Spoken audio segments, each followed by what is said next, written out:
So one time I was preaching at a church in the slums of Nairobi, Kenya, and after about 45 minutes of me preaching, I started wrapping up my sermon because that's kind of the upper threshold, or at least in my perception, that's the upper threshold of how long a sermon should be. Now, I've preached in the churches that, like, 20, 30 minutes is kind of the max you should do, which I don't believe is enough time to really get into the meat of the scripture. So most of the people I listen to usually go from about 50 minutes to about an hour and 10. So that's kind of usually where I set my sermon at.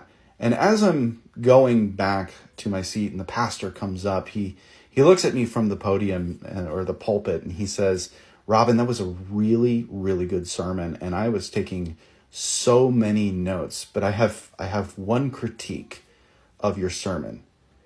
It wasn't long enough."